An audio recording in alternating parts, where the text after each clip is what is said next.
the mafia boss braced for a loveless arranged marriage, until the bride's fallen veil stopped his heart. For a man who buried his own heart, an arranged marriage is just a contract of blood and silence. Draven Volkov, the crow, the Don feared by all and known by none, believed there was nothing left to feel. The marriage to a rival house's daughter was meant to be the final move to secure his empire, the bride merely a pawn, a sacrifice, a nameless face. But when the bride's veil falls, it is not the future he sees. It is the ghost of the one past he could not destroy. 10 years of hatred collide with a buried truth. Vengeance clashes with a sacrifice he never understood. And in an empire built on lies, her face becomes the only truth, and his greatest weakness. This is the saga of the Crow's Vow, a story of power, lies, and a love forged in the fire of betrayal. If you are ready to unravel every secret and feel every beat of this broken heart, subscribe to the channel now and turn on notifications so you don't miss a single chapter. And comment below. What do you think he saw in her face? Prepare yourself. The ceremony is about to begin. The air in the Volkov private chapel was ancient and thin. It carried the scent of damp stone and the faint cloying sweetness of incense, a futile attempt to purify a place that had only ever known covenants of blood and power. White lilies, funereal in their perfection, stood in stark arrangements against the dark wood of the pews. They were the only witnesses to the silent transaction. Draven Volkov stood at the altar, a monolith carved from obsidian and tailored wool. The anemic light from the stained glass windows painted the marble floor in dull bruises of blue and crimson. He felt the weight of his men's stares at his back, silent and heavy as lead. He felt the glares from her family, the few that remained across the aisle, a pathetic mix of fear and resentment. Vultures waiting for the scraps of a fallen empire, the Moretti Empire. To him, this was not a sacrament. It was the final annexation of territory. The bride, a name on a contract, the last piece in a bloody puzzle, was merely that. A pawn. A living deed. A sacrifice her family offered to ensure their own survival. He felt nothing. It was a skill he had perfected over a decade of methodical emptiness. Emotion was a liability, a flaw his father had beaten out of him long ago. One more minute, and I will drag her here myself. The thought was cold and sharp, a sliver of ice in his mind. His jaw tightened, the only outward sign of his impatience. Then, the sound. The solitary echo of a single pair of heels on the marble corridor. It was a delicate sound, yet it cut through the tense silence of the chapel like a gunshot. The heavy oak doors swung open. She was a figure of anonymous grace, shrouded in white silk, that did nothing to betray the form beneath. The veil was the true barrier, a thick embroidered curtain that hid her face, her hair, her identity. She was an object, not a person, an effigy of peace between two houses. As she walked towards him, her gait was not the hesitant shuffle of a nervous bride, but the controlled, rigid march of a soldier heading for the gallows. When she stopped beside him, he caught her scent for the first time. It was not a cloying perfume chosen to entice a husband. It was the clean, sharp fragrance of soap and something else. Something elemental, like the air just before a storm. Ozone and foreboding. It pricked at a memory he refused to acknowledge. The priest, a man whose loyalty was bought and paid for, began to murmur the ancient words. The sound was a low, monotonous drone, lost in the hollow space of the chapel. Draven did not listen. His gaze was fixed on the screen of white lace. He just needed the veil to be lifted. He needed the farce to end so the reality of his victory could begin. You may lift the veil. He moved, his motions deliberate, stripped of all emotion. His fingers, encased in thin leather gloves, reached for the delicate edge of the fabric. He felt it then. A tremor. Not in the veil, but in the woman herself. A vibration of suppressed energy that traveled from her, through the lace, and into his fingertips. Fear, he concluded with a sliver of cold satisfaction. Good. He lifted the veil, and the world stopped. It did not slow. It did not blur. It fractured, shattering into a million silent, glittering pieces. Time ceased to exist. The dust motes dancing in the stained glass light froze mid-air. The drone of the priest vanished. The only thing that remained was the face before him. No. Impossible. A ghost. Serafina. The name was not a thought. It was a detonation deep within the hollowed-out cavern of his chest. His heart, a dead, useless organ he had carried for 10 years, gave a single, violent, agonizing lurch, as if breaking through the ribs that caged it. It stole the air from his lungs, leaving a burning vacuum in its place. It was the same face that haunted the edges of his sleep, the one he saw in the flames of the fireplace on long, silent nights. The high cheekbones, the delicate line of her jaw, the lips he had once known better than his own name. But the eyes, God, the eyes were different. The soft, sea-green eyes of the girl he remembered had been replaced. The woman before him had eyes the color of a winter lake, deep and cold and terrifyingly clear. And in their depths, he saw the reflection of a monster. He was the monster. Serafina Moretti stared back at him, and her own shock was a mirror of his. For a split second, he saw the ghost of the girl in her wide, disbelieving gaze. Then it was gone. An arctic frost spread across her features, freezing the shock into something harder, sharper. A decade of grief and whispered betrayals crystallized into pure, undiluted hatred. The boy she had loved, the boy who had vanished in a night of fire and death, was gone. In his place stood this man, this stranger wearing his face, his features hardened by cruelty. The boyish softness brutally erased and replaced by the cold, lethal authority of a Don. The man who, she had been told, had given the order that destroyed her world. The priest, oblivious to the silent cataclysm at the altar, cleared his throat. "I now pronounce you." Draven heard nothing.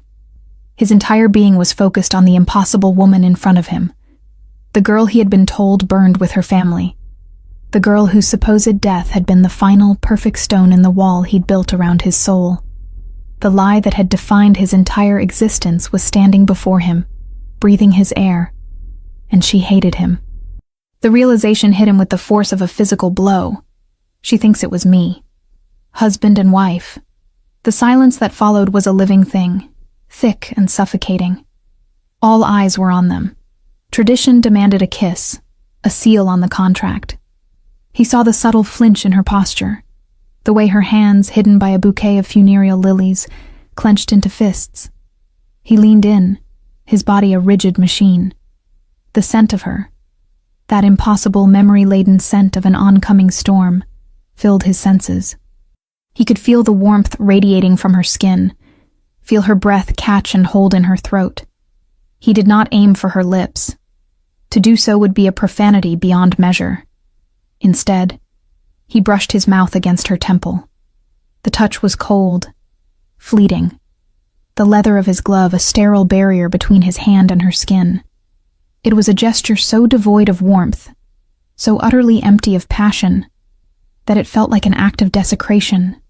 He felt a violent shiver rack her body, a shudder of pure, unadulterated revulsion. He pulled back, his gray eyes locking with her frozen green ones. The war had just begun. He leaned closer, his voice a low, chilling whisper meant only for her ears, a sound that cut through the silence like splintering ice. "Let's finish this." The ride from the chapel was a blur of muted gray.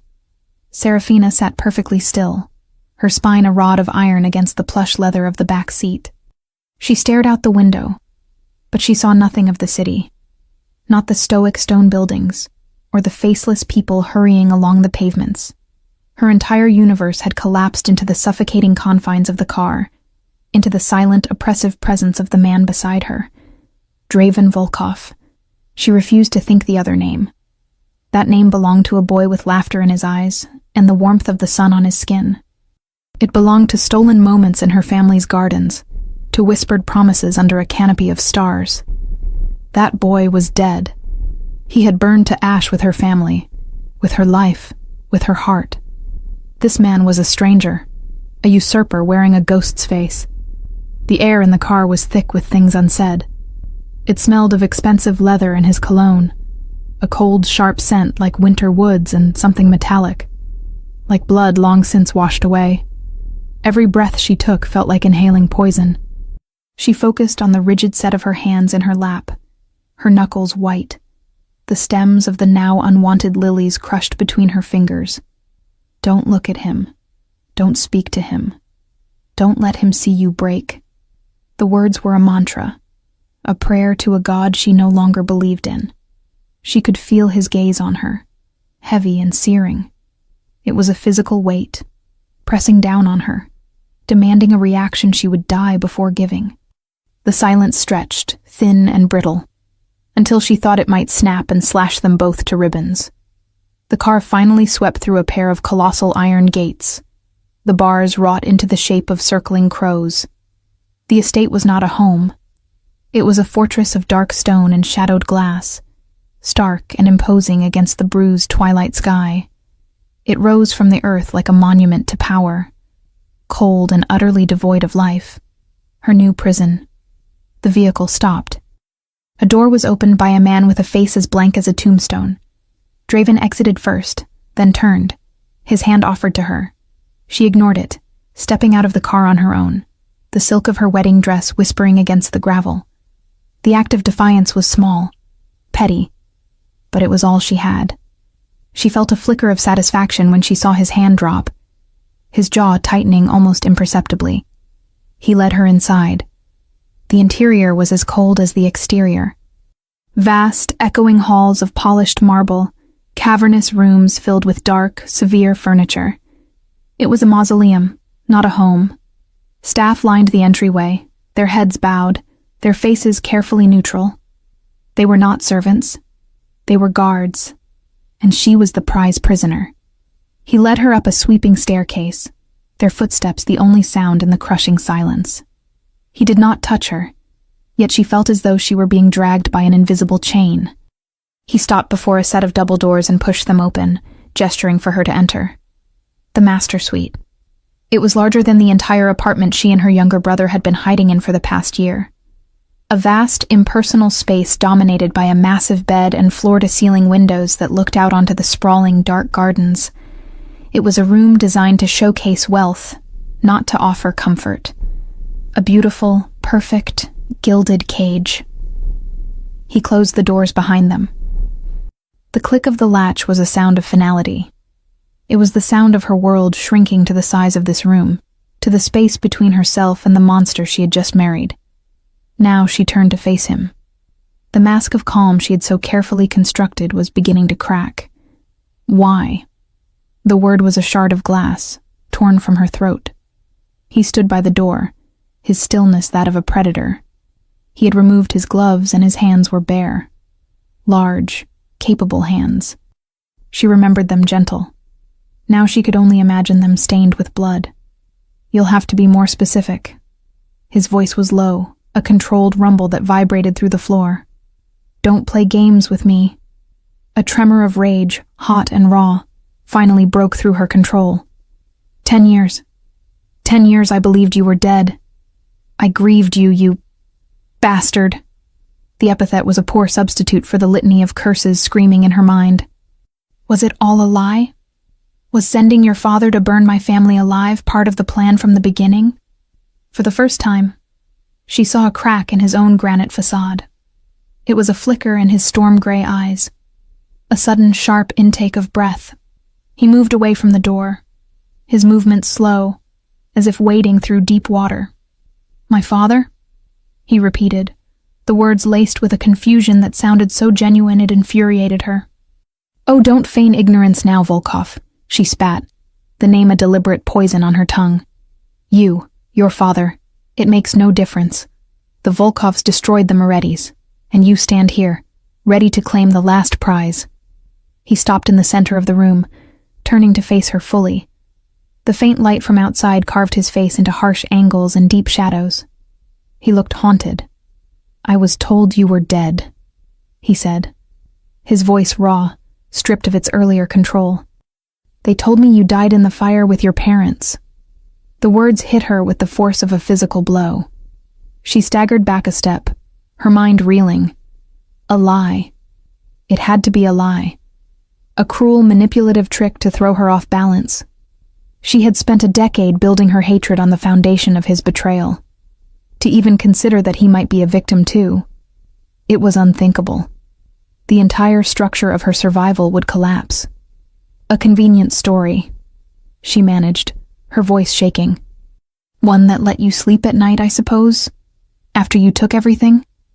"I took nothing," he countered, his voice rising, a low, dangerous growl. "I was sent away that night. When I returned, everything was ash, and you were gone. I looked for you." "Liar!" The word ripped out of her, raw and desperate. She could not believe him. She would not. "It's the truth." His eyes burned into hers, and in their depths she saw a pain so profound it mirrored her own. For a terrifying second she saw the boy again, lost and broken. She turned away, wrapping her arms around herself. She could not look at him. She could not bear the flicker of doubt, the treacherous seed of confusion he had planted in the barren soil of her hatred. "I don't believe you," she whispered to the cold glass of the window. A heavy silence descended. She heard him move, the soft sound of his shoes on the thick rug. He didn't come closer. He went to the far side of the room, where a set of wardrobes stood. "This marriage was a business deal, Serafina," he said, his voice regaining its cold composure. "It was the final move to absorb what was left of the Moretti territory and end the bloodshed. I had no idea it was you, until I lifted that veil." She flinched at the memory, the violent, painful thump of her own heart, the look on his face. "Believe what you want," he continued, his back to her. "But we are bound by this. By the vow and by the eyes of every soldier in this city. You are my wife, and that makes you a target." He finally turned, his face unreadable once more. "This side of the room is yours. Your things will be brought up. I will take the adjoining suite. You will not be a prisoner here, but you will not be free. You will have guards, for your own protection." Protection? Or to keep me from running, she thought bitterly. He walked towards the door to the adjoining room, pausing with his hand on the knob. He looked at her one last time, his gaze sweeping over her, a flicker of something unreadable, agony, regret, in his eyes before the mask slammed back into place. "Welcome home, Mrs. Volkov." The door closed behind him, the sound echoing in the cavernous silence of the room. Serafina stood frozen for a long moment, her breath coming in shallow gasps. Then, a shudder racked her body, a violent, soul-deep tremor. Her legs gave way, and she sank onto the cold, silk-covered bed, the wedding dress pooling around her like a shroud. He had looked for her. It was a lie. It had to be a lie. But as she stared at her reflection in the dark window, a pale, haunted woman in a white dress, a new, more terrifying thought emerged. What if it wasn't? And in that moment, she hated him. She hated the monster who had taken everything from her. But even more than that, she hated the ghost of the boy who could make her doubt. Sleep did not come. Serafina merely drifted in a gray, restless limbo, her body too exhausted to move, her mind too tormented to rest, when the first pale fingers of dawn crept through the vast, uncurtained windows. They felt less like a new day, and more like an illumination of her cage. The light spilled across the room, catching on the gilded edges of ornate furniture, the impossibly high thread count of the silk sheets, the cold, polished sheen of the marble floors. It was the wealth of a king, and it felt like the spoils of a war waged on her soul. She pushed herself out of the enormous bed, the cool air raising goosebumps on her arms. She was still in the undergarment from her wedding dress, a simple slip of silk that felt foreign and flimsy in the morning light. Her reflection in the dark glass of the window was that of a stranger, a pale, haunted wraith, lost in a room built for a queen. A soft knock at the door made her flinch. It was a sound too gentle for this house of stone and iron. Before she could answer, the door opened, and a woman in a crisp gray uniform entered, her eyes cast respectfully downward. She was older, with lines of weary kindness etched around her mouth.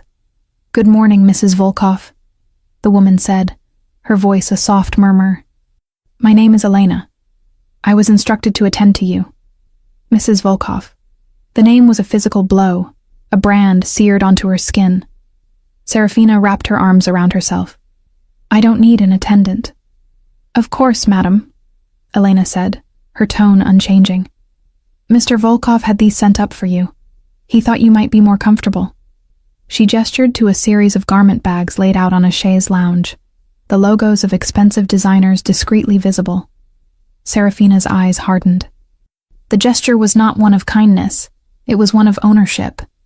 He sought to erase every last trace of her old life, to dress his new possession in the livery of his wealth.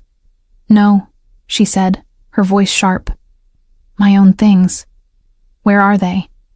Elena hesitated for a fraction of a second, the first sign of uncertainty Serafina had seen in this house. "They are being brought from your former residence, madam. They will be here shortly. Then I will wait."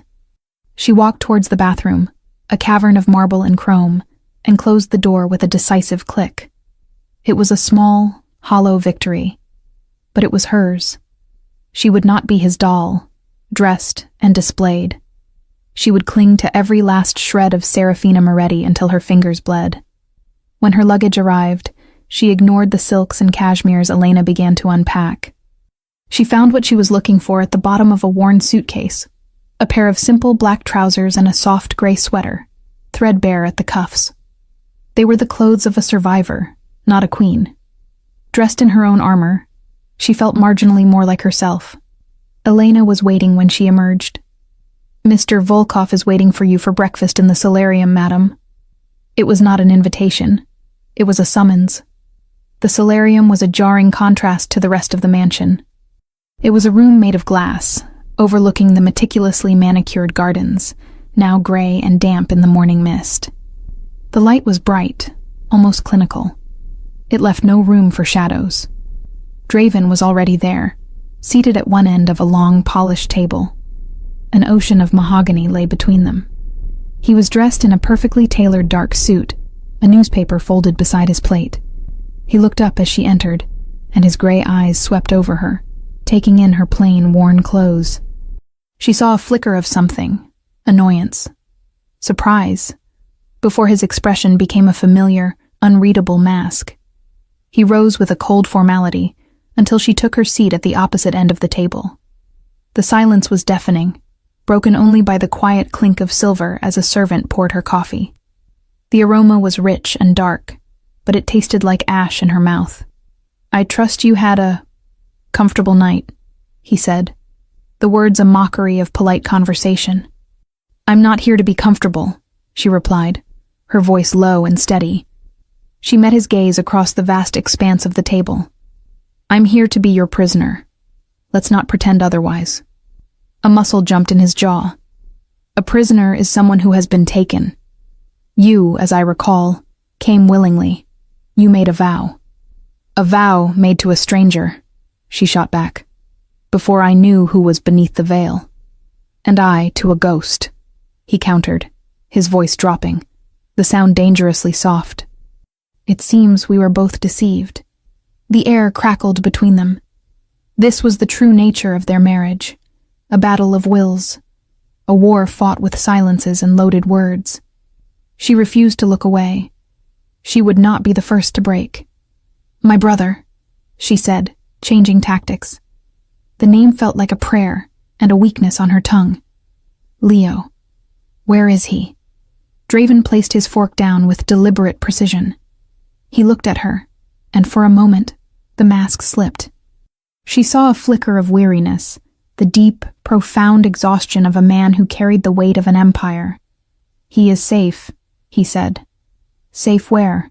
In a dungeon in this fortress? Another one of your possessions?" "He is at a country estate, 3 hours north of the city," Draven stated, his voice flat, devoid of emotion. "It is quiet. secure. I have arranged for tutors. His education will not be interrupted. Serafina stared at him, her mind refusing to process the words.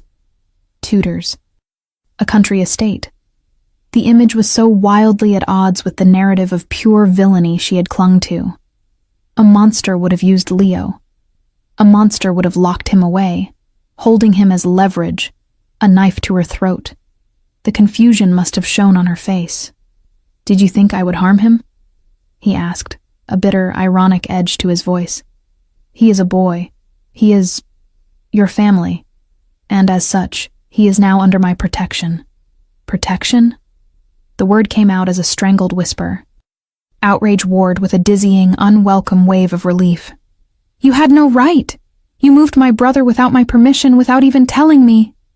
I had every right, he interrupted, his voice like steel. The moment you became my wife, his safety became my responsibility.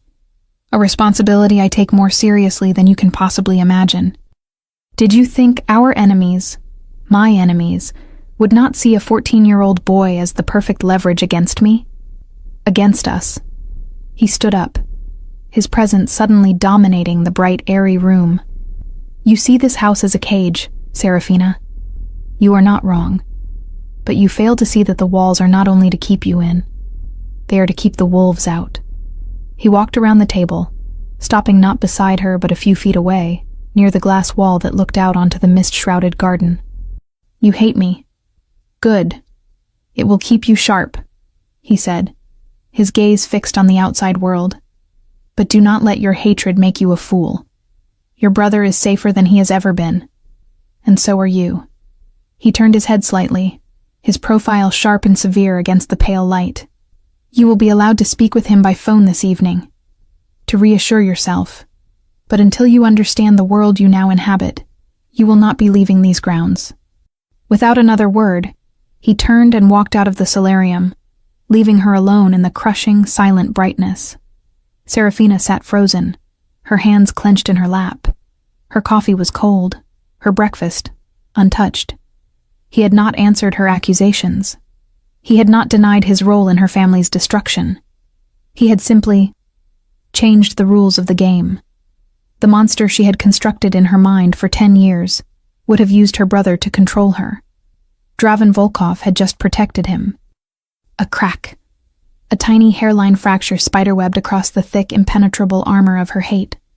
She stared out at the gray, silent garden, and for the first time in a decade, she was faced with a question that had no easy answer. If Draven was protecting them from wolves, who, exactly, were the wolves? The hours that followed breakfast were a study in silent defiance. Serafina refused to remain in the master suite, a space that felt more like a showroom than a sanctuary. She began to explore. It was a slow, deliberate act of reclamation, a mapping of the boundaries of her new reality. She trailed her fingers over polished banisters, her reflection a fleeting ghost in the dark, lacquered wood of ancient tables. She noted the guards, men in dark suits who were masters of melting into the shadows, their presence a constant low hum of surveillance. They did not stop her, but their eyes followed her every move. She found the library. It was 2 stories high, a cathedral of books with shelves that stretched towards a vaulted ceiling.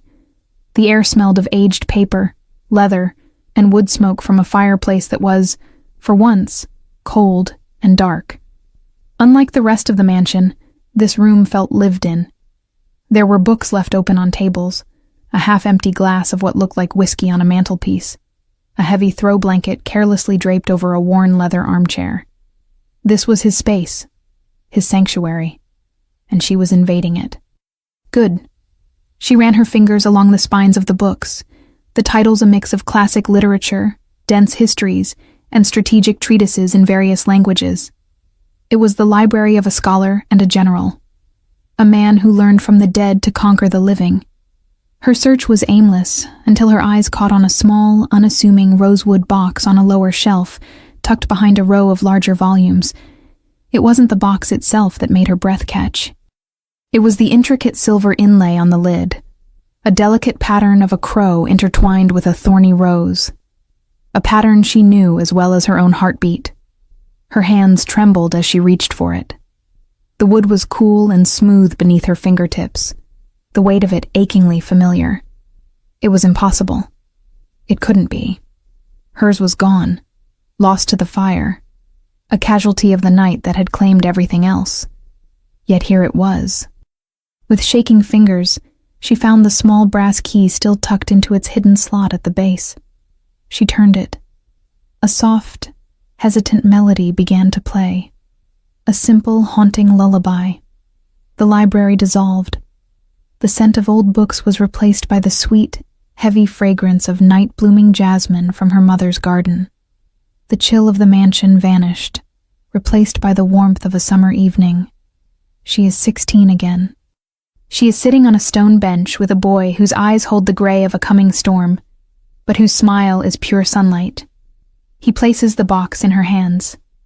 "A crow for Volkov, a rose for Moretti," he says, his voice still holding the rough edges of youth. He traces the silver inlay with his finger. "So, you don't forget me when I'm gone. You're only going for a month," she laughs.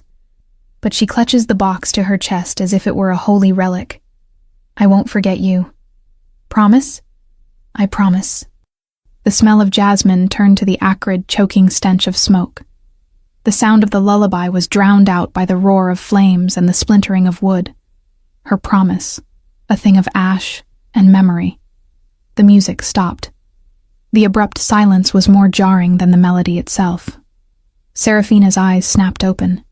Tears she hadn't realized she was crying now cold on her cheeks. Draven was standing in the doorway. He wasn't looking at her. His gaze was fixed on the music box in her hands, and his face was a mask of raw, unguarded shock. The blood had drained from his face, leaving him looking ashen, spectral. He looked as though he had seen a ghost, and in a way, he had. "Where?" he said, his voice a rasp, a sound of grinding stone. "Did you get that?" Serafina's shock curdled back into a fresh wave of bitter anger. How dare he? How dare he feign ignorance about the one piece of her past he had allowed her to keep? "You tell me," she said, her voice dripping with venom. "Was this another one of your trophies? A souvenir from the night you burned my life to the ground? Did you pick it from the ashes yourself?" He took a step into the room, then another. His movements were stiff, unnatural. "From the ashes? That's impossible." "Is it? It seems you specialize in the impossible." She held it out to him, a bitter offering. "Here, take it. Add it to the rest of your collection. The Moretti name, the Moretti lands, the Moretti daughter." He ignored her words. His eyes, burning with an intensity that made her skin prickle, were still locked on the box. "My father told me it melted in the fire," he said, almost to himself. "He said he found what was left of it, that it was destroyed, with you." Serafina froze, his words slicing through her rage. The air left her lungs in a silent rush. His father. Again, his father. "What are you talking about?" she whispered. "It was never in the fire. I took it with me when I escaped." She clutched the box to her chest, a shield against his confusing, world-altering words. It was the one thing she had managed to save, the one tangible proof of a time before the inferno. He finally looked at her, his eyes a swirling tempest of confusion, and something that looked terrifyingly like hope. "You took it with you?" "Yes. It was in my room. I grabbed it before I—" She trailed off, the memory of climbing out her window, the heat of the fire at her back, still sharp enough to steal her breath. Draven stared at her, then back at the box, as if trying to reconcile two completely different realities. "My father gave me the melted remains, a lump of charred wood and molten silver. He told me it was all they found of the box, a sign that you were gone." The two statements hung in the silent, dust-mote-filled air between them, utterly irreconcilable. He believed the box was destroyed. She held it in her hands. One of them had been lied to, a deliberate, cruel, and masterful lie. The hatred that had been her constant companion for a decade felt suddenly thin, brittle. It was a shield, but a shield against the wrong enemy. The confusion was a physical thing now, a dizzying vertigo. She looked at the hard, cruel face of the man she had vowed to hate forever, and for the first time saw not the architect of her pain, but another victim of it. He took a hesitant step closer, his hand half reaching for the box before he stopped himself. The control was back in his posture, but his eyes were still raw.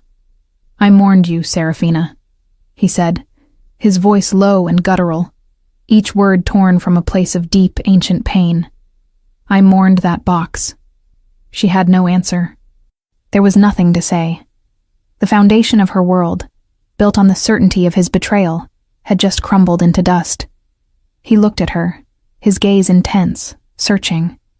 The question was no longer about hate. It was about truth. "Then one of us," he said, his voice barely a whisper, "is remembering a lie." The library became a tomb of unspoken truths. After the revelation of the music box, a chasm of silence had opened between them, deeper and more terrifying than the anger that had preceded it. Serafina retreated to her side of the mansion, the box clutched in her hands, a relic of a past that was now shrouded in a suffocating fog of deceit. Draven vanished into the depths of his study, the heavy oak door closing with a sound of grim finality. They were two ghosts rattling around in a fortress, haunted not by each other, but by the shared specter of a monumental lie. Serafina spent the afternoon by the window of her suite, watching the sky bleed from gray to a bruised purple. The mantra of her hatred, the simple, clean narrative of his betrayal, had been shattered. In its place was a tangled, thorny mess of questions. If he hadn't betrayed her, who had? If he had mourned her, what did that make the cold, ruthless Dawn he had become? She was so lost in the labyrinth of her thoughts that she barely registered the sound of a car approaching, its tires crunching on the gravel drive below. It was a sleek black sedan, not one of the armored SUVs favored by the Volkov fleet. It looked sleek, predatory. From her vantage point, she saw Draven exit the house, not with the usual retinue of guards, but with only one of his senior men, a grim-faced man named Dmitri. He was dressed in a heavy overcoat, the collar turned up against the biting wind. He was leaving. The thought sent a strange, unwelcome pang through her chest, a mix of relief and something that felt disturbingly like abandonment. She watched as he approached the car. Two men in dark suits emerged. They were not his. Their posture was different, less disciplined, more overtly aggressive. An argument started. She couldn't hear the words, only the sharp, guttural cadence of raised voices. The tension was a visible thing, a coiling snake in the dim twilight. Then, it happened. It was a flicker of movement from the edge of the woods that bordered the estate, a glint of metal in the fading light. It wasn't a thought. It was pure instinct, a primal scream that died in her throat. She didn't know why she did it. She didn't know what drove her, but she ran. She flew out of the room, her bare feet slapping against the cold marble of the hallway. She ignored the startled call of a passing servant. She took the grand staircase 2-3 steps at a time, her hand barely grazing the polished banister. The front doors were heavy, but she threw them open with a surge of adrenaline.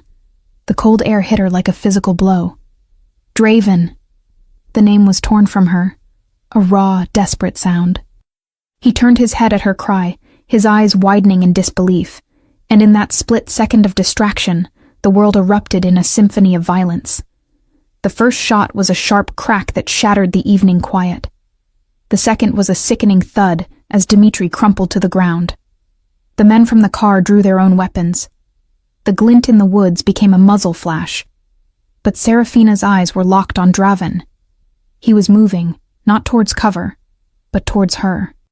His face was a mask of cold, terrifying fury, his eyes blazing with a protective fire she had never seen. Another shot rang out, this one whining past her head, so close she felt the displaced air on her cheek. She froze, a deer caught in the glare of oncoming death. Draven reached her in 2 long strides. He didn't hesitate. He didn't speak. He simply acted. He slammed into her. his body shielding hers, his arms wrapping around her like bands of steel as he drove them both to the ground behind the stone balustrade of the entryway. The impact knocked the air from her lungs. She landed half beneath him, the rough stone scraping her skin, his weight a crushing, solid presence. She could feel the frantic, heavy beat of his heart against her back. Or maybe it was her own. For a terrifying, surreal moment, all she was aware of was the scent of him, winter woods and gunpowder, and the solid, unyielding wall of his body shielding her from the chaos. The shootout was short, brutal, and ruthlessly efficient. She heard the controlled, double-tap reports of the Volkov guards, a sound distinctly different from the wilder shots of their attackers. Then, silence. A ringing, profound silence, punctuated only by the ragged sound of her own breathing and the groans of a wounded man. Draven didn't move for a long moment. He remained a dead weight on top of her, his head low, listening. Then slowly, he pushed himself up, his movements stiff. His eyes scanned the driveway, the woods, his face a mask of lethal calculation. He looked down at her. His gray eyes were dark, almost black, swirling with a storm of emotions she couldn't begin to name. Fury, fear, and something else, something deeper, that made her breath catch. "Are you hurt?" His voice was a low, rough rasp. She shook her head, unable to find her voice. Her body was trembling, a violent, uncontrollable shiver of adrenaline and shock. He reached out, his hand hovering for a second before his fingers brushed against her cheek, his touch surprisingly gentle as he tucked a stray strand of hair behind her ear. But as he pulled his hand away, she saw it. The dark crimson stain spreading across the sleeve of his white shirt, just below the shoulder. "You're bleeding," she whispered, the words coming out hoarse, unfamiliar. His gaze followed hers. He looked at the wound with a detached annoyance, as if it were a minor inconvenience, a stain on a favorite suit. "It's nothing," he said, his voice flat. But it wasn't nothing. He had been hit. He had been hit while shielding her. The bullet that had been meant for him, or for her, had found him instead. Guards were swarming the area now, their movements silent and professional. One of them, a man with cold blue eyes, knelt by Draven's side. "Sir, we need to get you inside." Draven's eyes never left Serafina's. He saw the tremor in her hands, the shock in her wide eyes. He saw the smear of dirt on her cheek. He saw the terror she was trying so desperately to hide. The sight seemed to break through his control. The cold mask of the dawn cracked, and for a fleeting second, she saw the man beneath, a man who looked raw, vulnerable, and incandescently furious. Not at the attackers, but at the fact that she had been in the line of fire. He had been coming to a business meeting, a trap he had walked into, and her presence, her reckless, inexplicable cry, had changed the entire equation. It might have saved his life.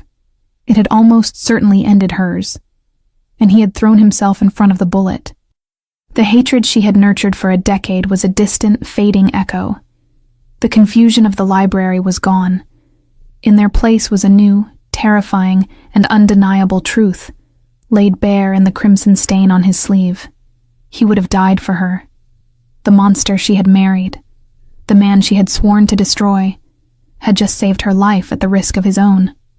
And in the smoking, silent aftermath of the battle, Serafina knew, with a certainty that chilled her to the bone, that nothing would ever be the same again. The world narrowed to the confines of Draven's private study. It was a room that mirrored the man himself. Dark wood, leather-bound books, and an air of disciplined control.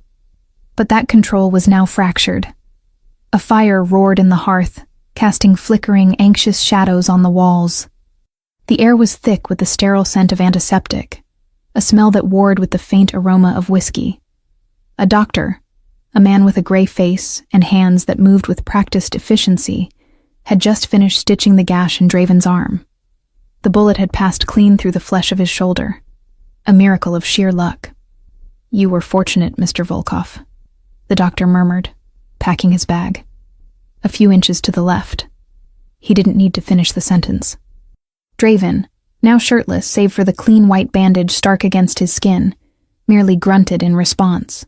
He sat in a high-backed leather chair near the fire, a glass of amber liquid in his good hand. He had not said a word to Seraphina since his men had ushered them both inside, his arm a steady, unyielding pressure at her back. But he had refused to let her leave. When she had tried to retreat to her own rooms, he had spoken her name, just once. The word was quiet, laced with an authority that brooked no argument. So she stayed, perched on the edge of a sofa, feeling useless and strangely unmoored. She was a witness to the aftermath of a violence she had, in some way, precipitated. The doctor left, closing the door softly behind him, leaving them encased in a ringing silence broken only by the crackle and hiss of the fire. Seraphina's hands were clenched in her lap, her knuckles white. She was no longer trembling, the adrenaline having given way to a heavy, bone-deep chill. She kept seeing it, over and over in her mind's eye. The glint of the rifle, his body slamming into hers, the dark stain spreading on his sleeve. She finally broke the silence, her voice a low, unsteady whisper. "Why did you do that?" He didn't pretend to misunderstand.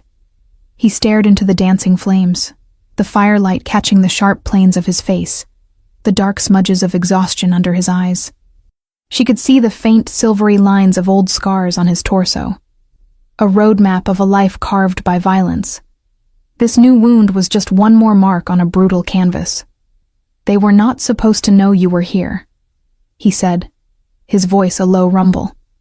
The meeting was with the Antonov clan, a discussion of territory. It was a setup, an assassination attempt disguised as diplomacy. He took a slow sip of his whiskey. "Your presence complicated their plans." "I didn't know," she whispered. I ran." "I know." He finally turned his head, and his gray eyes, dark and intense in the firelight, pinned her in place. "You shouldn't have. It was the act of a fool." His words were harsh, but his tone lacked its usual biting edge. There was a weariness there, a raw undercurrent of something else. And it may have been the one thing that saved my life. The admission hung in the air between them. Her reckless act of instinct had created the distraction, the split second of chaos that had turned the tide from a clean assassination to a messy, failed firefight. "They saw you," he continued, his voice hardening. "They saw you run from my house. They heard you call my name. Any value you had as a secret is gone. You are no longer just the Moretti prize. You are Draven Volkov's wife, and in their eyes, that makes you my greatest weakness. His greatest weakness." The words should have felt like a victory, a proof that she held some power over him. Instead, they felt like a death sentence. "So, this is my life now?" she asked, a bitter taste in her mouth. "Hiding in this fortress, waiting for the next bullet? This is our life now," he corrected her, and the simple word, "our," changed everything. It was no longer her versus him. It was them versus a world of wolves. "And we will not be hiding. We will be hunting." He stood up, his movements stiff, and walked to the massive oak desk that dominated the room. He flicked on a small brass lamp, illuminating a map of the city, sectioned off into territories marked with different colors. "The Antonovs were pawns," he said, his finger tracing a boundary line. "Too stupid and too weak to plan something like this on their own. Someone else gave the order. Someone who knew about our marriage. Someone who wanted me dead and the city thrown into chaos." He looked up at her, his eyes narrowed, calculating. "Someone who benefits from the old lies." The unspoken words filled the space between them. The lies that separated us. The lies that made us enemies. Seraphina rose from the sofa, drawn by an invisible thread. She walked to the desk, standing beside him, her gaze falling on the map. It was a battlefield, and for the first time, she understood that she was on it, whether she wanted to be or not. "Your father," she said, the words barely a whisper. "The lie about the music box, the lie about my death. It all started with him." My father is dead, Draven said, his voice flat. But his ghost still walks the halls of this organization. There are men who were loyal to him, who believe in his way of doing things. Men who see my methods as a weakness. He turned to face her, his proximity unsettling. She could feel the heat radiating from his body, see the way the firelight deepened the lines of exhaustion on his face. He was wounded, vulnerable in a way she had never imagined possible. He told me love was a disease, Draven said, his voice so low it was almost a confession. He told me the Morettis were a poison that had to be burned out. He used the fire that killed your parents to forge me into what I am. And he used the lie of your death to ensure the steel never softened. The raw honesty of his words stripped the air from her lungs. She looked at him, at this dangerous, powerful man who was feared by an entire city, and saw the broken boy he had once been. The same fire that had destroyed her life had also been used to build his prison. Someone is continuing his work, she said, her voice gaining a strength she didn't know she possessed. They lied to both of us. They tore our families apart, and now they are trying to kill you. She looked from his wounded arm to his hard, determined face. You're right. We can't hide. He watched her, his expression unreadable, but she saw a flicker of something in the depths of his eyes. A reluctant respect. This is not your fight, Serafina. They made it my fight when they shot at me, she countered, her chin lifting. They made it my fight when they orphaned me. I lived in the shadows for 10 years because of these lies. I am done being a ghost. She met his gaze, her own burning with a cold, newfound fire. You know how to hunt monsters, Volkov. But I know the world they came from. I know the old names, the old alliances, the whispers your men will never hear. An alliance. It was an unthinkable, unholy thing. The daughter of the Morettis and the dawn of the Volkovs.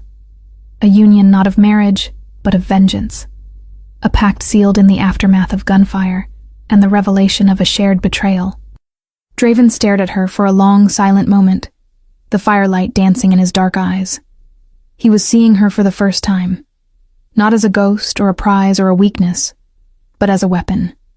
Then tell me, he said, his voice a low, dangerous command. Where do we begin? The mansion transformed. The suffocating silence of the gilded cage was replaced by a low, humming tension, the quiet energy of a war room in the hours before a battle. Their unholy alliance began not with a handshake, but with a map. Draven's study became their sanctuary and their battlefield, a neutral territory where the ghosts of Moretti and Volkov could stand side by side, their gazes fixed on a common enemy. For the first time, Serafina was not a prisoner, but a participant. Draven granted her access to the mansion's extensive archives, ledgers, family trees, records of old alliances and betrayals that stretched back generations. While his men, grim-faced and efficient, hunted the Antonov gunmen in the city's underbelly, Serafina hunted for whispers in the ink stains of the past.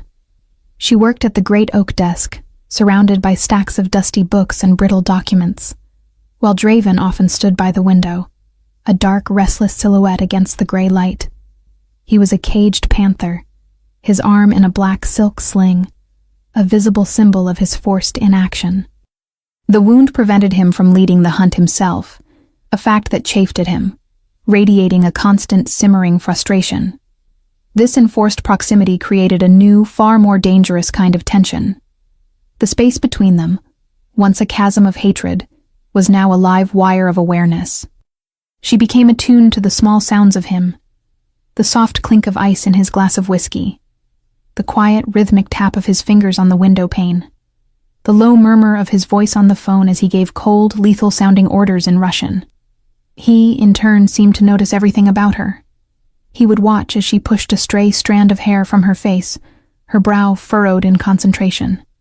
He noticed the way she bit her lower lip when she discovered a new connection, a forgotten name. One evening, as the shadows grew long, he walked over and placed a glass of water on the desk beside her. "You haven't eaten since yesterday," he stated, his voice flat, a simple observation. "I'm not hungry," she replied without looking up. Drink it anyway. It was not a request. She found herself obeying, the cool water a balm to her dry throat. The small, almost imperceptible gesture of care was more unsettling than any threat he had ever made. Their conversations were clipped, focused, stripped of all but the essential. They were two strategists dissecting a problem. The Antonoffs have always been dogs, she mused one afternoon, her finger tracing a name in an old ledger. Loud bark, no bite. They wouldn't have the nerve for this unless they had the backing of a larger house. And a guarantee of protection, Draven added from across the room. Protection they did not receive. My men found the last of the shooters this morning. He was already dead. A professional cleanup. The implication was chilling. Their true enemy was tying up loose ends, erasing their tracks with ruthless efficiency. It has to be someone from the inside, Serafina said, looking up at him. Someone who knew about the meeting. Someone who knew your route.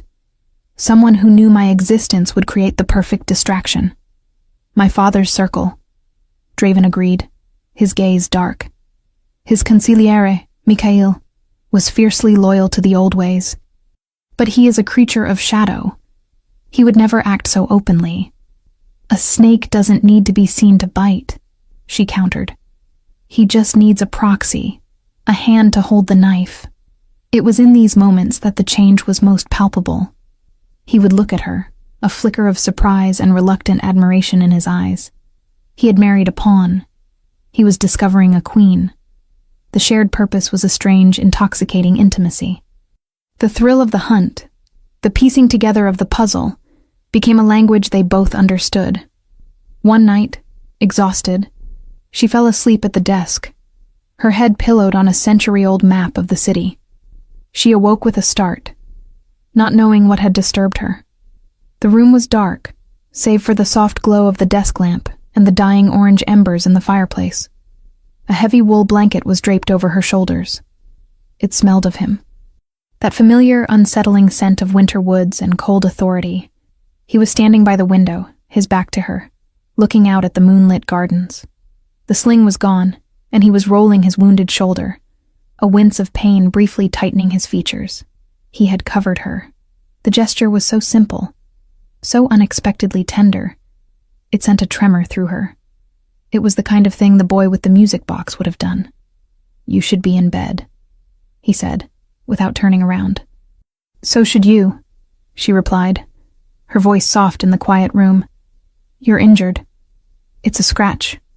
He turned then, and his face was all shadows, his eyes unreadable pools of darkness. Did you find anything? Maybe. Her heart was beating a strange, unsteady rhythm. The hunt felt like a distant, secondary concern. The real danger was here, in this quiet, firelit room. A name. Valery Sokolov. He was one of your father's most trusted enforcers. The ledgers show he retired 10 years ago, right after the fire, given a generous pension. Sokolov, Draven repeated, the name a low growl. The butcher. My father's right hand. I was told he died of illness years ago. Another lie.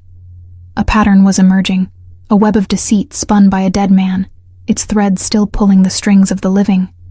He had a sister, Serafina continued, her voice barely a whisper, her eyes locked with his. She married into the Antonov family.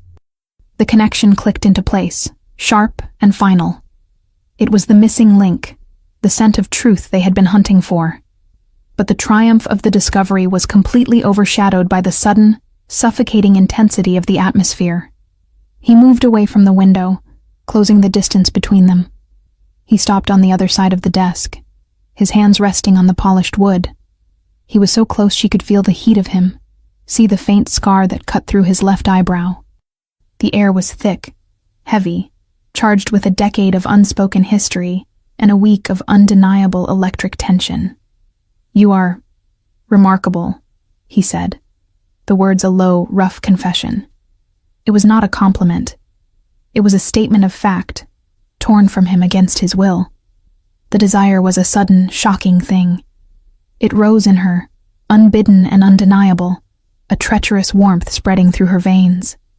It was a terrifying cocktail of fascination, fear, and a deep, resonant pull towards the man he was, and the boy he had been. She saw him not as a monster or a savior, but as a man, wounded and complex, his darkness a mirror of her own. He leaned forward slightly, his gaze dropping from her eyes to her lips. The air crackled. The world shrank to the space between their faces. This was more dangerous than any assassin's bullet. This was a different kind of annihilation, a surrender she had never anticipated.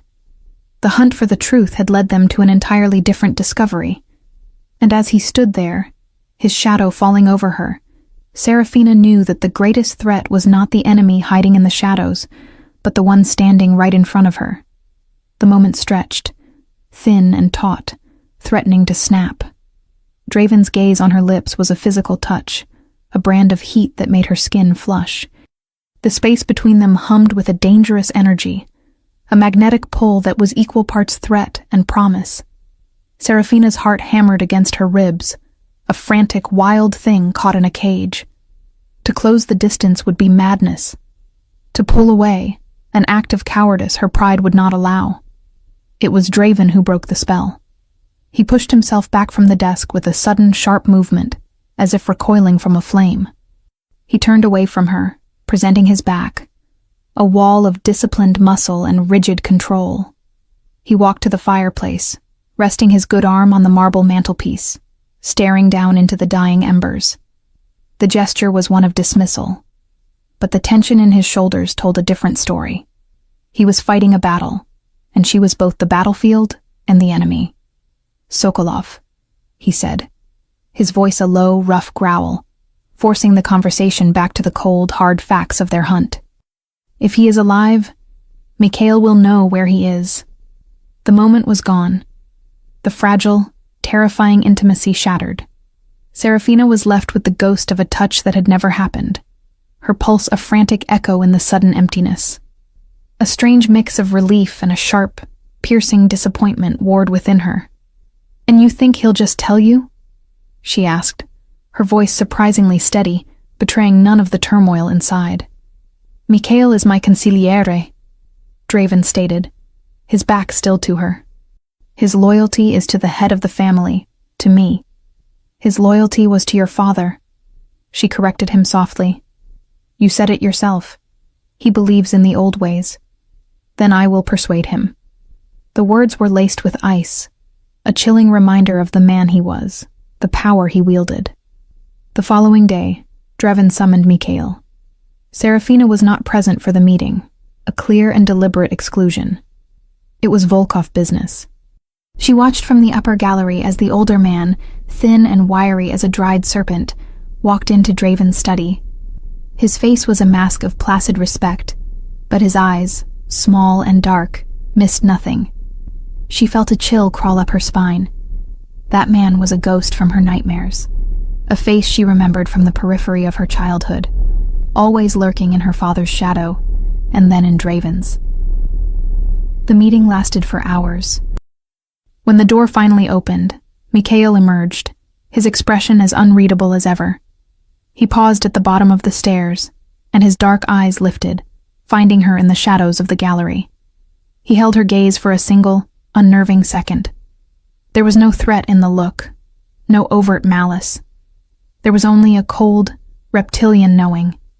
Then he turned and was gone. Serafina waited, her nerves stretched taut. When she finally descended and entered the study, she found it empty. The fire was out. The room was cold. A feeling of dread, heavy and suffocating, settled over her. She found him later that night, not in the study, but in the one place she had never dared to venture, the master suite. His side of it. The adjoining door was ajar, a sliver of low light spilling into her room. She hesitated, then pushed it open. He was standing on a private balcony, a dark silhouette against a sky littered with cold, distant stars. The wind was sharp, whipping at the thin silk of his shirt. His bandaged arm was free of the sling, and he held a bottle of vodka in his good hand, no glass. He was drinking from the bottle, a raw, undisciplined act so at odds with his usual control that it shocked her. She stepped out onto the balcony. The cold stone bit at her bare feet. He didn't seem to register her presence until she was standing a few feet away. "Mikhail lied," he said, his voice thick, slurred just enough to betray the amount he'd had to drink. Stared me in the eye and swore Sokolov died 5 years ago. He produced a death certificate. Forged, of course. But perfect. He took another long pull from the bottle. He is loyal to a ghost. He is protecting my father's legacy of lies. The raw frustration and helplessness radiating from him were a palpable force. For all his power, for all his control, he was being stonewalled by the very foundation of his empire. "So we've reached a dead end," she said, the words feeling hollow. "There are no dead ends," he growled, turning to face her. His eyes were wild, a storm of fury, and something that looked like pain. "Only harder roads." He gestured with the bottle towards the sleeping city. "I could tear this city apart, brick by brick. I could bleed every last one of my father's men until someone talks. It would work, but it would start a war. A war that would make what happened to your family look like a prelude." He was trapped. Trapped by his own code, by the responsibility that came with his crown. To find the truth, he would have to destroy the kingdom he was sworn to protect. He looked at her then, and the fury in his eyes softened, replaced by a raw, profound agony that mirrored her own. "He showed me the melted box, you know," he said, his voice dropping to a haunted whisper. "My father, he put the charred lump of metal in my hand and said, 'This is what happens to weakness. This is what happens to love. It burns. Let it burn.'" He was no longer looking at her, but through her, into a past she could only imagine. "I believed him. I let that fire burn away everything. The boy you knew. I held his funeral right alongside yours." The confession, raw and steeped in alcohol and grief, broke through the last of her defenses. This was not the Dawn. This was not the monster. This was Draven. Wounded, broken, and lost. She did not think. She acted. She closed the small distance between them, and her hand came up, her fingers gently touching the side of his face. His skin was cold from the night air, the stubble of his beard a rough contrast to her soft touch. The contact was electric, a silent explosion in the cold night. He flinched, his eyes snapping back into focus, locking on her. He stared at her as if he'd never seen her before. His hand came up, covering hers, his thumb stroking the back of her wrist. His touch was hesitant, almost reverent. The bottle slipped from his other hand, falling to the stone with a dull, heavy thud. It did not break. "Serafina," he breathed, her name a sound of both prayer and curse. All the tension, all the denial, all the hatred and desire and grief of the past 10 years culminated in that single, shattering moment. The masks were gone. There were no more lies between them. There was only the cold night air, the ghost of a lullaby, and a shared, unbearable pain. He leaned in, his head bowing towards hers. It was not the hungry advance of a dawn claiming his prize. It was the slow, inexorable surrender of a man who had been fighting a war on too many fronts for too long. The truth was not about Sokolov, or Mikhail, or a decade-old fire. The truth was this. It had always been this. Just them. And as his lips finally met hers, it was not a kiss of passion, but of absolution. A quiet, desperate, and utterly devastating ceasefire in a war that had never truly ended. The kiss was not an ending, but a beginning. It was a silent treaty signed in the cold starlight, an acknowledgement of a truth that was now more powerful than any lie. It did not erase the past or solve the future, but it irrevocably altered the present. In the days that followed, the atmosphere in the mansion shifted. The tension did not vanish, but its nature changed. The brittle, sharp edges of hostility softened into a heavy, watchful intimacy. They did not speak of what happened on the balcony. Words felt inadequate, clumsy. Instead, They communicated in shared glances across the study, in the way he would pass her a cup of coffee without asking, in the way she would find a book of old Moretti family history left open on the desk to a relevant page. They were still hunting, but now they were hunting as one, a singular entity with a shared mind. Draven's focus became absolute. The vulnerability he had shown on the balcony was locked away, replaced by a cold, lethal clarity. He knew Mikhail was the key, and he began to move his pieces on the board with a terrifying precision, tightening a silent, invisible net around his father's old consigliere. He reassigned Mikhail's guards, promoted men loyal to him into key positions, and began a systematic audit of financial records, searching for the flow of money that was funding the ghost of his father's regime. Serafina, meanwhile, felt a strange sense of peace settle over her for the first time in a decade. The hatred that had been her constant fuel was gone, and in its absence, she was rediscovering the woman she had been before the fire. She found herself sketching again, a childhood passion long forgotten, filling pages with charcoal drawings of the stark, beautiful lines of the winter gardens. The cage had, impossibly, started to feel like a sanctuary. It was this newfound peace that made her careless. The call came on a Tuesday afternoon. Elena brought her the phone, a small, sleek device reserved for secure communications. "It is your brother, madam." Serafina's heart leaped. Draven had upheld his promise, arranging weekly calls, but this one was unscheduled. She took the phone, her hand trembling slightly. "Leo? Is everything all right?" "Fina, you have to see this." His voice, still boyish but with the first rough edges of adolescence, was crackling with excitement. "The stables here are incredible. There's a new foal. He was just born. The stable master said I could name him." The pure, uncomplicated joy in his voice was a balm to her soul. "Oh, Leo, that's wonderful. You have to come see him, please. Mr. Volkov's head of security is here, a man named Mikhail. He's driving back to the city this afternoon. He said he would be honored to escort you here for a visit if Mr. Volkov approved. He said it was perfectly safe. Could you ask him? Please, Fina." A cold dread trickled down Serafina's spine, slick and immediate. Mikhail. The name was a venomous serpent in the Eden of her brother's call. It was too perfect, too coincidental. "Leo, listen to me," she said, her voice tight. "I don't think that's a good idea right now." "Why not?" The disappointment in his voice was a sharp pang.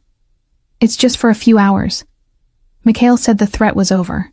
He said Mr. Volkov neutralized the Antonovs and that everything is secure. He was feeding Leo lies, using her brother's innocence as a weapon. I'll speak with Draven," she said, the name feeling natural on her lips for the first time. "I'll call you back, Leo. I promise." She hung up, her mind racing. Draven was not at the mansion. He had been called to a meeting at the port, a sudden shipping issue that had demanded his personal attention. She was alone, with Mikhail's offer hanging in the air. It was a trap. Her every instinct screamed it. Mikhail knew Draven was away. He knew a plea from Leo was the one thing that might override her caution. He was trying to lure her out of the fortress. She went in search of Dmitri's second-in-command, a man named Stefan, the one with the cold blue eyes who had helped Draven after the attack. She would tell him about the call, warn him. She found him in the security hub, a room of monitors and blinking lights hidden in the west wing. But he wasn't alone. Mikhail was there. He was standing beside Stefan's chair, a hand resting on the younger man's shoulder. He was smiling, a thin, placid smile that did not reach his dark eyes. Stefan's face was pale, his expression strained. On the monitor in front of them was a live feed from a hidden camera. It showed a boy with dark, unruly hair, laughing as he stroked the nose of a spindly-legged foal. Leo. "Ah, Serafina," Mikhail said, his voice smooth as silk. "I was just telling Stefan what a delightful young man your brother is. So full of life. It would be a tragedy if anything were to happen to him." The threat was not even veiled. It was a naked blade laid on the table. Stefan didn't move, his gaze fixed on the screen, on the image of the vulnerable, oblivious boy. Mikhail's hand on his shoulder was not a gesture of camaraderie. It was a leash. "The car is waiting, my dear," Mikhail continued, his smile widening. "Your brother is so looking forward to your visit, and I'm afraid he'll be terribly disappointed if you refuse. Children can be so fragile." He was holding Leo hostage from a distance. He had control of the security at the country estate. Any word from her, any attempt to signal Draven, and he could give an order that would... She couldn't complete the thought. Rage, cold and pure, burned away her fear. This man, this serpent, was the architect of it all. The whispers in the ear of Draven's father, the lies, the fire. He was the ghost who had haunted her life. She met his gaze, her own eyes chips of ice. She would not let him see her fear. She would not give him the satisfaction. "I'll need to get my coat," she said, her voice perfectly calm. Mikhail's smile was triumphant. "Of course, my dear. We have all the time in the world." As she walked from the room, her posture poised and regal, she felt his eyes on her back. She was walking willingly into the serpent's nest. She had no plan, no weapon, no way to call for help. But she was no longer just the Moretti ghost. She was the wife of the Volkov Dawn, and she would not be a pawn in this game. As she ascended the grand staircase, she caught sight of her own reflection in a large, gilt-edged mirror. Her face was pale, her eyes burning with a desperate, defiant fire. She was walking towards her potential death, but for the first time in her life, she was not a victim being led to the slaughter. She was a queen, walking onto the battlefield to protect the final, most important piece of her kingdom, and she would burn this world to ash before she let him harm her brother. The drive was a silent, suffocating ordeal. Serafina sat in the back of a black sedan, the leather cool against her skin, a stark contrast to the fire in her veins. Mikhail sat beside her, a placid, venomous presence, while a driver she didn't recognize navigated the city streets. They were not heading north towards the country. They were heading east, towards the decaying industrial heart of the city, the docks. Her heart sank, but her expression remained a mask of detached calm. Leo was never the destination. He was only the bait. Meanwhile, Draven stood in a cavernous, echoing warehouse at the port, the air thick with the smell of salt and diesel. The shipping issue had been a ghost, a phantom problem that had evaporated upon his arrival. It had taken him less than 5 minutes to realize the truth. It was a lure, a perfectly executed maneuver to draw him away from the mansion, away from her. A cold dread, an emotion he hadn't truly felt since the night of the fire, coiled in his gut. He pulled out his phone, his thumb hovering over her contact number. He didn't call. If she was in danger, a phone call would only escalate it. Instead, he called the one man he trusted implicitly. Stefan. The call went straight to voicemail. That was all the confirmation he needed. The dread solidified into ice-cold certainty. He was already moving, striding towards his car, barking orders into the phone to his personal guard. Full tactical alert. Track my wife's security detail. Now. He thought of her back at the mansion, protected by dozens of men, surrounded by walls of stone. But a fortress is only as strong as its gatekeepers, and Mikhail, the serpent, had been inside the gates all along. He had underestimated the old man's cunning, his sheer audacity. He had been so focused on tightening the net, he hadn't realized the snake was already in his house, its fangs poised to strike the one thing he could not bear to lose. The car carrying Serafina pulled into a deserted container yard. Rusting mountains of steel loomed on all sides, a labyrinth of shadows and decay. The car stopped. "A slight change of plans, my dear," Mikhail said, his smile finally shedding its placid veneer, revealing the predatory cunning beneath. "Your brother sends his regrets. He was detained." The driver's door opened, and a man climbed out. He was large, brutish, a face she recognized from the periphery of old photographs. Valery Sokolov, the butcher. He looked older, his hair grayed, but his eyes held the same dead-eyed cruelty. "It has been a long time, little Rose." Sokolov growled, his voice like grinding gravel. Mikhail opened her door. After you. Try not to scream.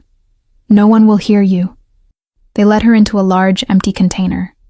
The only light came from the open doors, casting a long, rectangular patch of gray on the dusty floor. The air was cold, metallic. This was a slaughterhouse. Why? Serafina asked, her voice steady, betraying none of the terror that was clawing at her insides. She needed to keep him talking. She needed to buy time, though for what, she did not know. Because he is weak, Mikhail said, his voice dripping with a zealot's conviction. Your husband. He let sentiment cloud his judgment. He let you live. He allies himself with a Moretti. His father, a great man, a true Don, would have razed your entire bloodline to the ground and salted the earth. He understood that power requires purity. Draven, he is tainted. By you. By his memory of you.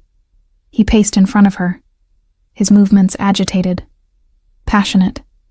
I have dedicated my life to the Volkov name, to its strength. I will not stand by and watch a boy who mourns a music box drive it into the ground. A new leader is required, one who is not afraid to burn away the weakness. Suddenly, the roar of engines filled the air, a sound of furious, unstoppable power.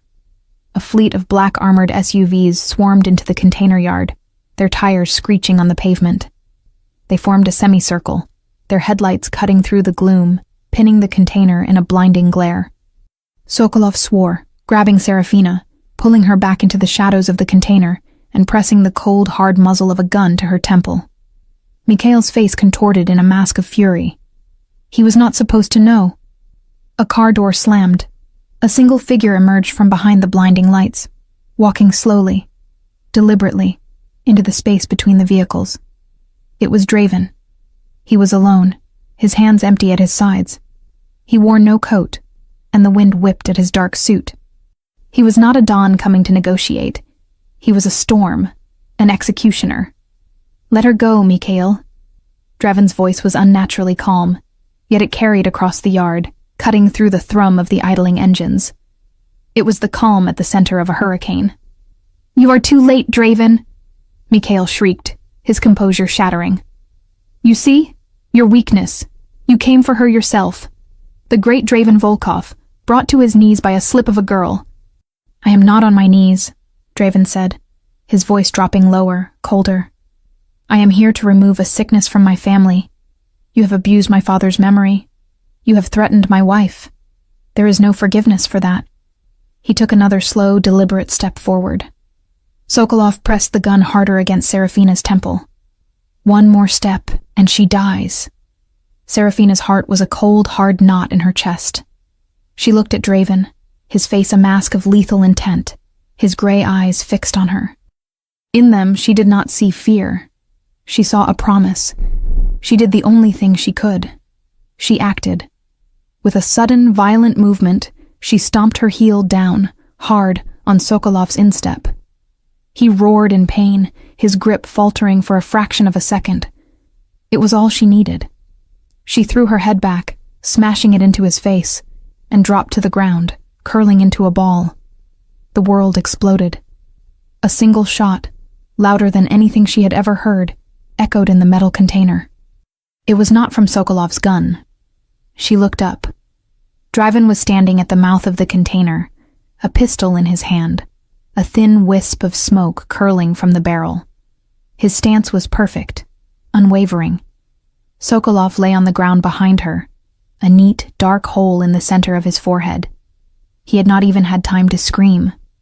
Mikhail stared, his mouth agape, his face a mask of disbelief and horror. He looked from the dead butcher to the avenging dawn. The serpent had been defanged. Draven walked into the container, his steps measured, his eyes never leaving Mikhail's. He did not look at Serafina. He did not look at the body on the floor. His entire universe was focused on the man who had betrayed him. You were my father's most trusted friend, Draven said, his voice a low, chilling whisper. You were my teacher, my advisor. He stopped directly in front of the trembling old man. You were family. He raised the pistol, the movement fluid, economical. And family, he said, his voice breaking with a decade of repressed grief and rage, does not lie about the dead. Mikhail closed his eyes. Draven pulled the trigger. The sound was deafening in the enclosed space. When the ringing in her ears subsided, Serafina pushed herself up. Mikhail lay on the ground, his reign of whispers and shadows over. Draven stood over the bodies, his shoulders heaving, the pistol hanging loosely in his hand. The storm had passed, leaving a devastating calm in its wake. He finally turned to her, and his eyes, when they met hers, were stripped bare of all artifice. She saw the rage, the grief, the fear, and beneath it all, an overwhelming, soul-deep relief. He crossed the space between them in 2 strides and knelt before her. He reached out, his hand shaking slightly, and cupped her face, his thumb stroking away the tear she hadn't realized had fallen. "Are you hurt?" he whispered, the same words he had spoken after the first attack, but this time they were filled with a raw, desperate tenderness. She shook her head, unable to speak. She leaned into his touch, her hand coming up to cover his. The lies were dead. The ghosts were banished. The fire, which had been set all those years ago to burn away a weakness, had failed. It had not destroyed them. It had forged them. He helped her to her feet, his arm a solid, grounding presence around her. They walked out of the dark container and into the blinding light of the waiting cars. The vow they had made in the cold chapel, a vow of convenience and lies, was meaningless now. In the embers of their shared past, in the ashes of the men who had torn them apart, they had forged a new one, an unspoken vow, sealed not with words, but with blood and survival, and a truth that was more powerful than any empire. They were not just Adon and his wife. They were Draven and Serafina. And they were finally home.